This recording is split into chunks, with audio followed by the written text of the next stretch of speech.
are back. I'm your host, Barry Waxler, here with the always lovely and talented Andrea Kay. We have Miss Stephanie Murphy and Urban Miaris online with us, and we have our next guest, Mr. Fred Gemmell from Matrix Design Studio. Welcome. Thanks for the invitation. Great. So Matrix Design Studio, you could take that in a lot of different ways. Why don't you start out by telling us exactly what you do? Well, our primary business is architecture and interior design for high-end residential clients, and we've been doing this for a long time, and have done a number of projects in San Diego. And we, I think, specialize in a very furniture-grade approach to that. I have an extensive background in furniture manufacturing and building that I had before I ever went into design or back into design, and it has given me a vocabulary that's a little unusual for the design industry. Vocabulary for it. Tell us about that. Well, I can do custom furniture design. I'm really familiar with finishes, lots of different finishes. We get very exotic veneers, for example, things like that we use in our projects that make them very distinctive. Our approach also is to synchronize the different elements of a design process. So, for example, usually there's an architect and an interior designer, landscape architect. Our best projects are where we are the architect and the interior designer, and we love to do the hardscape portion of the design, which would be pools and walkways, things like that. That's unique, taking on all the different aspects. Yeah. Well, there's a lot of cohesion that comes from that. Their materials flow from inside to the outside. Even the design process, I think, benefits from that, because where an architect might be working on the outside of the building and then later on bring an interior design in, we are designing the interior and then evaluating the exterior, and that back and forth movement creates a lot of synergy in the process. And you work, is it exclusively or just primarily with residential property? Primarily. Okay. So you'll do some commercial work here? Yes. Okay, great. How often does the furniture design come into play as well? Like I'm thinking in terms of cabinetry and kitchens and closets and bathrooms. All the time. All the time, so you do that as well? I think every project we are involved in that in some way or the other. Oh, wonderful. Because see, to me, that's the icing on the cake, all those finishing, elements.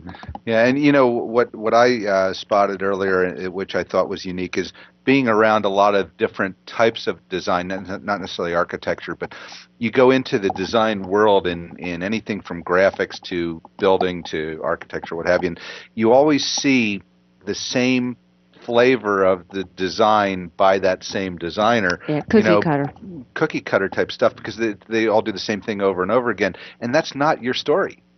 No, we really go out of our way to listen very carefully to what clients want and to reflect in our, in a sense, guiding them towards their dream. We don't want our stamp to be so strong that it overrides them. In fact, I think we really enjoy that, because it actually turns us in a little different way. And so as long as we can come up with a strong vision that ties into what they want to be living in, it's a very nice way to create something that is different for each person. I mean, I think there are elements, certainly, of what we do that are common.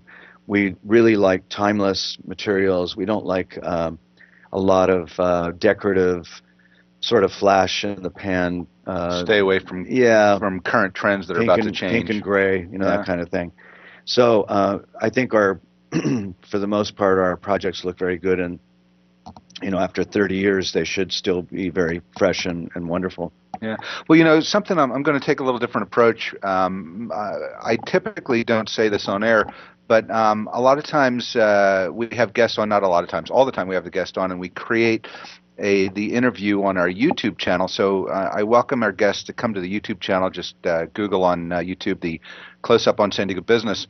And when they come to interviews, or interviews like we have here with Fred, we can get a lot of the pictures, some of the work that you've done on there. Absolutely. And now when you see it, you'll be able to see more of the style of work. And And I will say this just from seeing some of the pictures that you showed us, before the show. Your process is unique, and I recommend a lot of people come take a look at it. Any great projects you've worked on that you can tell us about? Any storylines we can get into? Well, we just we just won a American Living Award for a house under 4,000 square feet, a high-end custom home. We were very lucky to have an exceptional young client who had bought a small property in La Jolla that had a very demanding footprint, and he really wanted to explore what could be done with that. It was right on the beach, and so there was not, for just to give you some examples of it, there was not enough room in the footprint to put a pool on the ground level. So we thought about it and actually put the pool on the roof. Wow! Which created an absolute engineering challenge for the structural engineer. And it didn't help that we also wanted all the windows facing the ocean to be able to pocket away, not just on one face, but returning on a side. So we had these floors cantilevering on every level, with the pool on top of that. So the structural steel in this thing is pretty crazy. Yes, but we also did things like the pool has a skylight in the bottom of the pool that is shaped the same as the stairwell going up to the second floor, and so you can see someone swimming up in the pool while you're down inside the house. Oh, wow! And the light coming down from the sun. Well, that's great for a G-rated household. I'll tell you. Yeah, and then it drove the house in order to meet height limitations. We had to drop the house. We had to actually bury the house, and his sports cars wouldn't fit up or over the walkway this anymore. Had to be in La Jolla. It was in La Jolla. Yeah. So we designed and built a ramp, hydraulic ramp that actually drops down when the car's inside, drops down so he can drive up on it, elevates him up, sort of like an aircraft carrier, and he shoots out. And then there's a turntable down inside for turning around, since it's only a 20-foot wide footprint. Yeah, so it reminds me of a house I was in 20 or more years ago, out in, I think it was Blossom Valley. This guy was a big, poker player. Mm-hmm. So he had this round room that he built with an elevated floor, so anybody could get in there and play poker upstairs, but they couldn't get out until they were done. Okay. No, it was Love unique. Can I have that idea? Yeah. So, make sure I'll come up there for blackjack. I'm not going to go. So, but interesting. So, what other kind of works? What other kind of work are you doing? You're doing some work with. Looks like you're doing some work with the Craig Venter Institute. Well, that it's a little of an aside, but I'm a painter and have been since I was in college, and so that's my nightlife, and I love doing it. I do what's called a reverse painting, so it's a little different. I paint on the back of acrylic, and so the first thing you see through the acrylic is actually the foreground. It's the reverse of a canvas. And so I just finished a very large commission for them for the lobby of the Craig Venter Institute, which just opened up. How large is large? That one is about 8 feet tall and 16 feet long. Wow! How long did it take you to do that? Yeah, it took a while. Yeah, a few months. Yeah. Wow! For sure. And you just did that in your spare time when you weren't designing amazing homes? Well, I do that at night, and then during the day is my life is in architecture. Yeah. You've got Andrea off in dreamland. I know. I'm just dying here. I love it. Now, was it always contemporary where your heart was for design? No. I think my heart is in the contemporary, but I enjoy a multitude of styles. What I like is strong styles. I mean, there are decorative styles in traditional that are very flamboyant. I mean, Tudor, French Provincial. We're not the best person for that. But for one of my biggest projects ever was a traditional house that I worked on for 7 years, and it was really wonderful. 7 years? That's like the Winchester Mystery House. Yeah. How long does it take to build that house? Well, it was quite a few. Yeah. It was a camp. or a grouping. Oh, wonderful. So, I mean, on our website, you'll see actually Cape Cod with a Chinese influence. You'll see, I mean, all kinds of Asian styles. Most of them probably are on the contemporary side, and I think most people know us for that. And I think the most attention to detail comes during contemporary, although there's a lot of attention to detail in traditional too. So it's just we like to do good work, good, highly detailed and good work. Would you say bold? You like to do bold work? Bold, but not to the point where it would get old. I think Bold, we but like not to old. do. Oh, yeah. We certainly do dramatic work, and but we're very cautious with color. For example, we think the art and the flowers should be the color, and the background should be rich and beautiful. So we, a lot of times we'll do a rough sawn teak floor with a spalted beech veneer. I mean, these are very exotic woods that are beautiful and very subtle and will be beautiful 30 years from now. That's great. You're listening to Close Up on San Diego Business here on KFSD AM 1450, a Bloomberg radio station, streaming live on the web at financialnewsandtalk.com. Give us a tweet at CloseUpSD or find our page on Facebook. We want to hear from you. I'm your host, Barry Waxler. Here are my co-hosts, Andrea Kay, Urban Miaris, and Stephanie Murphy, and our guest is Mr. Fred Gemmell, Fred Gemmell from Matrix Design Studio.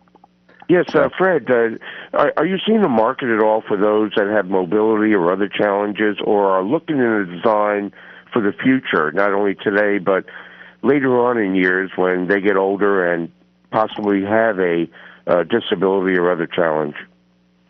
Well, it certainly is something to think about when you're designing homes. Like a lot of times we'll put in elevators and they need to be a certain size. And we've had many clients actually say, we want to make sure that our house works for us, even though now we're healthy if something happens, if we're wheelchair ridden. So we do consider that. It is probably not taken to the extent of putting ramps in a house and that kind of thing, but most of our homes are actually pretty singular level with connections. We don't generally like to split level or do small drops because, to be honest with you, people do trip on them, and we just found them to be a bad idea. Right. Great. Oh, I think I just heard Crockett barking there in the background, Urban. Yes. Yeah, someone just came into the computer room. And you thought you had control on that dog. Yeah. Wow. Interesting. So I would estimate that we could probably come over to your place and do a show over there and make Andrea all happy. Oh, yeah. Anytime. So. Yeah. Now, you've got a staff of, 5 people there? 5. Well, we have 4 full-time people. Myself, my wife, and my daughter all work there. My daughter is actually studying for her master's at the Woodbury Institute in San Diego, which has a nice architectural program. And my wife is an interior designer and also the CFO. Wow. And then I have an architect, Lauren Williams, who's been with me for 10 years. And then we have a multitude of other subcontractors that we call in as we need them. So we like to stay very tight, very family-oriented, and we get a lot done. And it sounds like you're creating a business that will last through the next generation. That's the idea. So we're not going to be seeing you on a reality TV show anytime soon? No. The Gemmell family goes crazy? So far, nobody's called me. Okay, well, Andrea, now you got your next stalking job to do to go find somebody to call for a reality show. Exactly. Over here. Then we get to broadcast over there for free. Yeah. Now, so do all the designers you have over there is contemporary, or do you?